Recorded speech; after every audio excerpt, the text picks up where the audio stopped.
ओम शांति। 23/7/25 की वाणी है। मीठे बच्चे, जब समय मिले तो एकांत में बैठ विचार सागर मंथन करो। जो पॉइंट सुनते हो उसको रिवाइज करो। प्रश्न: तुम्हारी याद की यात्रा पूरी कब होगी? उत्तर: जब तुम्हारी कोई भी कर्मेंद्रियां धोखा न दे, कर्मातीत अवस्था हो जाए, तब याद की यात्रा पूरी होगी। अभी तुमको पूरा पुरुषार्थ करना है, ना उम्मीद नहीं बनना है, सर्विस पर तत्पर रहना है। ओम शांति। मीठे मीठे बच्चे आत्माभिमानी होकर बैठे हो।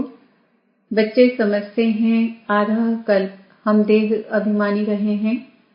अब देही अभिमानी हो रहने के लिए मेहनत करनी पड़ती है। बाप आकर समझाते हैं, अपने को आत्मा समझकर बैठो, तब ही बाप याद आएगा, नहीं तो भूल जाएंगे। याद नहीं करेंगे तो यात्रा कैसे कर सकेंगे, पाप कैसे कटेंगे, घाटा पड़ जाएगा। यह तो घड़ी घड़ी याद करो, यह है मुख्य बात।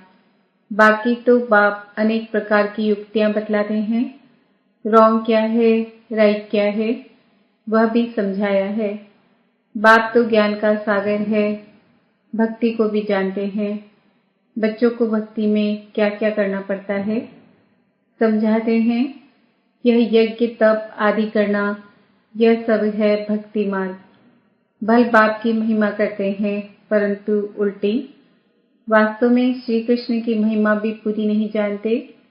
हर एक बात को समझना चाहिए ना। जैसे श्री कृष्ण को वैकुंठनाथ कहा जाता है। अच्छा, बाबा पूछते हैं, श्री कृष्ण को त्रिलोकीनाथ कहा जा सकता है?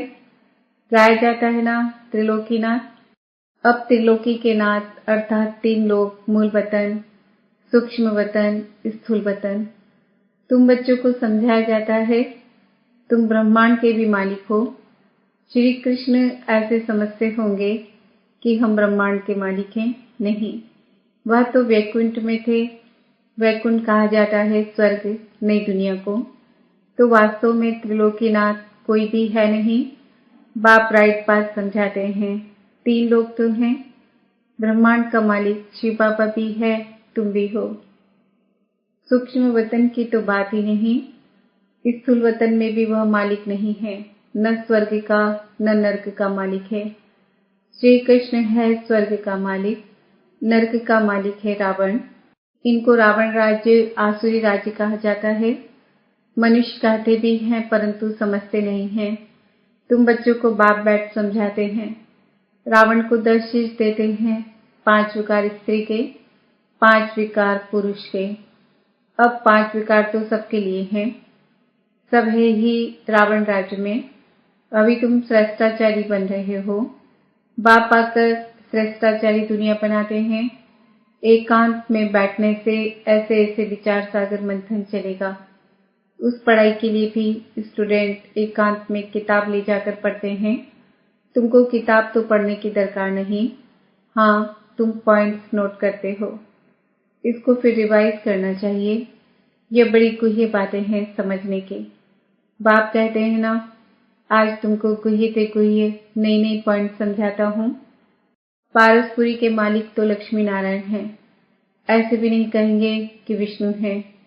विष्णु को भी समझते नहीं हैं कि यही लक्ष्मी नारायण हैं। अभी तुम शॉर्ट में एम ऑब्जेक्ट समझाते हो। ब्रह्मा सरस्वती कोई आपस में मेल फीमेल नहीं है। यह तो प्रजापिता ब्रह्मा है ना। प्रजापिता ब्रह्मा को ग्रेट ग्रेट ग्रैंडफादर कह सकते हैं। शिव बाबा को सिर्फ बाबा ही कहेंगे, बाकी सब है ब्रदर्स। इतने सब ब्रह्मा के बच्चे हैं, सबको मालूम है। हम भगवान के बच्चे ब्रदर्स हो गए, परंतु वह है निराकारी दुनिया में। अभी तुम ब्राह्मण बने हो। नई दुनिया सतयुग को कहा जाता है। इनका नाम फिर पुरुषोत्तम संगम युग रखा है। सतयुग में होते ही हैं पुरुषोत्तम। यह बड़ी वंडरफुल बातें हैं। तुम नई दुनिया के लिए तैयार हो रहे हो। इस संगम युग पर ही तुम पुरुषोत्तम बनते हो। कहते भी हैं, हम लक्ष्मी नारायण बनेंगे। यह है सबसे उत्तम पुरुष। उन्हों को फिर देवता कहा जाता है। उत्तम से उत्तम नंबर 1 है लक्ष्मी नारायण, फिर नंबरवार तुम बच्चे बनेंगे। सूर्यवंशी घराने को उत्तम कहेंगे। नंबर 1 तो है ना। आहिस्ते आहिस्ते कला कम होती है। अभी तुम बच्चे नई दुनिया का मुहूर्त करते हो। जैसे नया घर तैयार होता है तो बच्चे खुश होते हैं, मुहूर्त करते हैं। तुम बच्चे भी नई दुनिया को देख खुश होते हो, मुहूर्त करते हो। लिखा हुआ भी है, सोने के फूलों की वर्षा होती है। तुम बच्चों को कितना खुशी का पारा चढ़ना चाहिए। तुमको सुख और शांति दोनों मिलते हैं। दूसरा कोई नहीं जिनको इतना सुख और शांति मिले। दूसरे धर्म आते हैं तो द्वैत हो जाता है। तुम बच्चों को अपार खुशी है। हम पुरुषार्थ कर ऊंच पद पाएं। ऐसे नहीं कि जो तकदीर में होगा सो मिलेगा। पास होने होंगे तो होंगे, नहीं, हर बात में पुरुषार्थ जरूर करना है। पुरुषार्थ नहीं पहुंचता है तो कह देते जो नसीब में होगा। फिर पुरुषार्थ करना ही बंद हो जाता है। बाप कहते हैं तुम माताओं को कितना ऊंच बनाता हूँ। फीमेल का मान सब जगह है, विलायत में भी मान है। यहाँ बच्ची पैदा होती है, उल्टी चारपाई कर देते हैं। दुनिया बिल्कुल ही डर्टी है। इस समय तुम बच्चे जानते हो भारत क्या था, अब क्या है। मनुष्य भूल गए हैं, सिर्फ शांति शांति मांगते रहते हैं, विश्व में शांति चाहते हैं। तुम ये लक्ष्मी नारायण का चित्र दिखाओ। इन्हों का राज्य था तो पवित्रता सुख शांति भी थी। तुमको ऐसा राज्य चाहिए ना। मूल वतन में तो विश्व की शांति नहीं कहेंगे, विश्व में शांति तो यहाँ होगी ना। देवताओं का राज्य सारे विश्व में था। मूल वतन तो है आत्माओं की दुनिया। मनुष्य तो ये भी नहीं जानते कि आत्माओं की दुनिया होती है। बाप कहते हैं हम तुमको कितना ऊंच पुरुषोत्तम बनाता हूँ, यह समझाने की बात है। ऐसे नहीं रड़ियां मारेंगे, भगवान आया है तो कोई मानेगा नहीं, और ही गाली खाएंगे और खिलाएंगे। कहेंगे बीके अपने बाबा को भगवान कहती है। ऐसे सर्विस नहीं होती है। बाबा युक्ति बताते रहते हैं। कमरे में 8-10 चित्र दीवार में अच्छी रीति लगा दो और बाहर में लिख दो, बेहद के बाप से बेहद सुख का वर्षा लेना है अथवा मनुष्य से देवता बनना है तो आओ हम आपको समझाएं। ऐसे बहुत आने लग पड़ेंगे, आप ही आते रहेंगे। विश्व में शांति तो थी ना। अभी इतने ढेर धर्म हैं, तमो प्रधान दुनिया में शांति कैसे हो सकती है। विश्व में शांति वह तो भगवान ही कर सकता है। शिव बाबा आते हैं, जरूर कुछ सौगात लाते होंगे।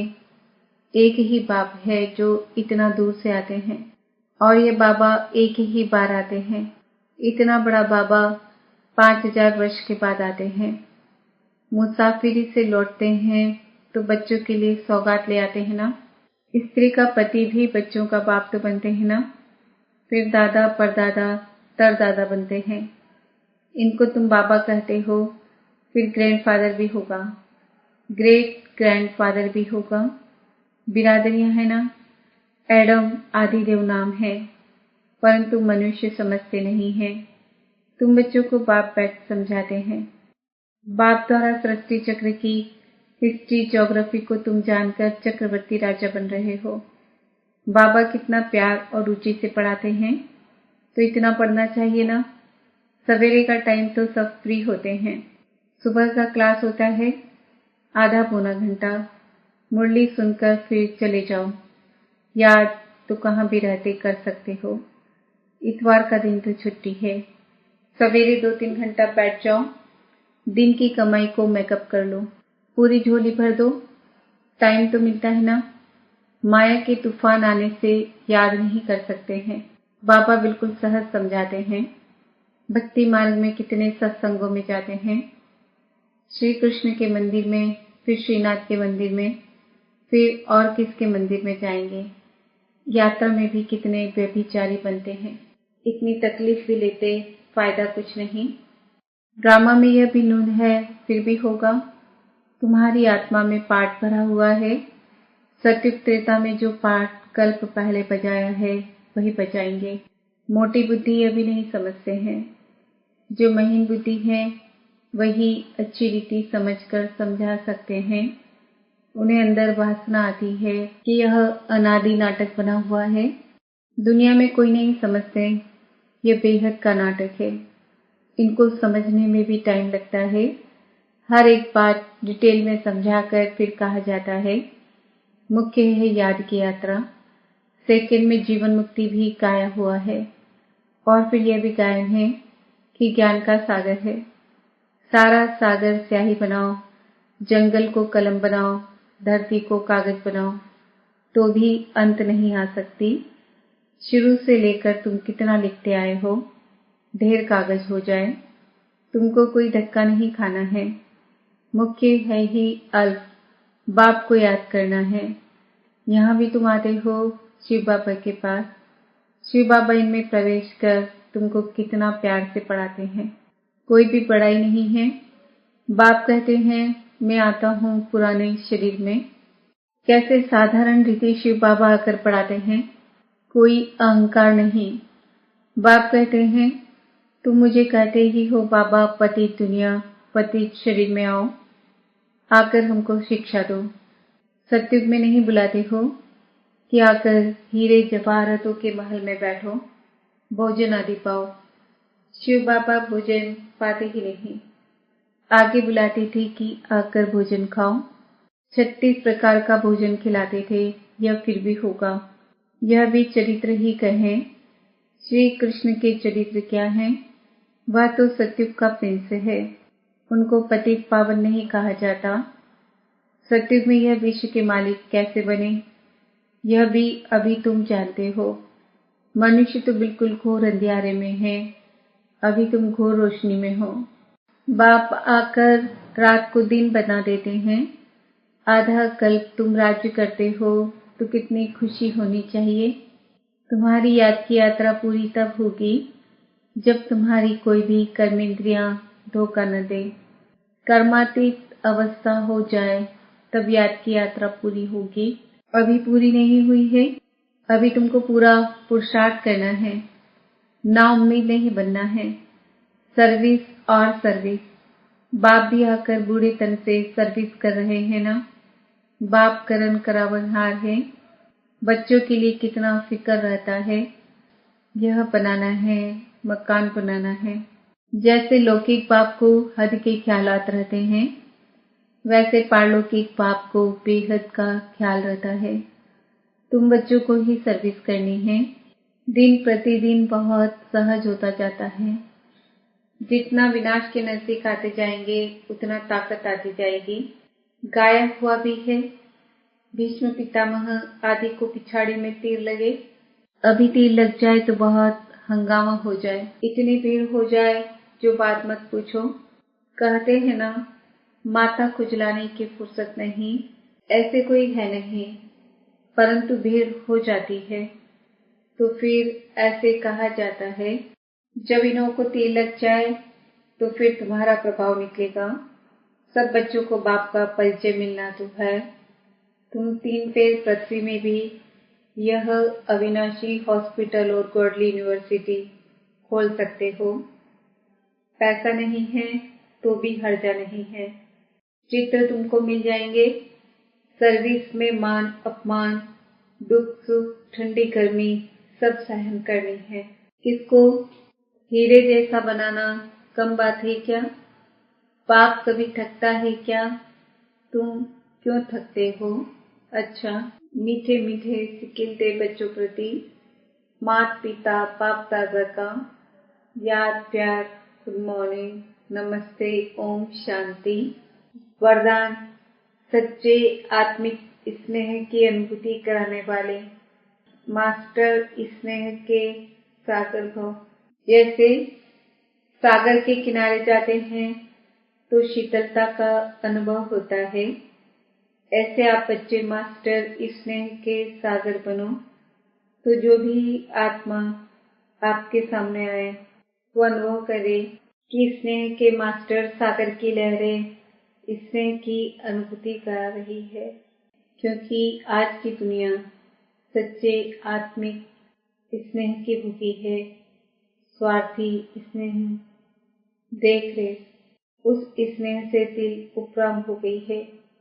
इसलिए आत्मिक स्नेह की थोड़ी सी घड़ियां की अनुभूति को भी जीवन का सहारा समझेंगे।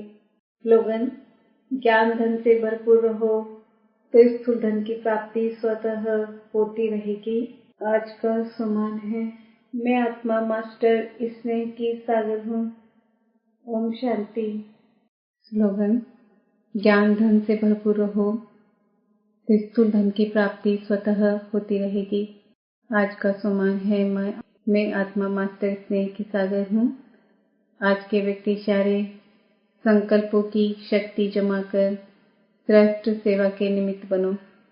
जैसे सत्य की सृष्टि के लिए कहते हैं एक राज्य एक धर्म है, ऐसे ही अब स्वराज्य में भी एक राज्य अर्थात स्व के इशारे पर सभी चलने वाले हों। मन अपनी मनमत न चलावे, बुद्धि अपनी निर्णय शक्ति की हलचल न करे, संस्कार आत्मा को नाश न चाहने वाली न हो। तब कहेंगे एक धर्म एक राज्य, तो ऐसी कंट्रोलिंग पावर धारण कर लो। यही बेहद सेवा का साधन है।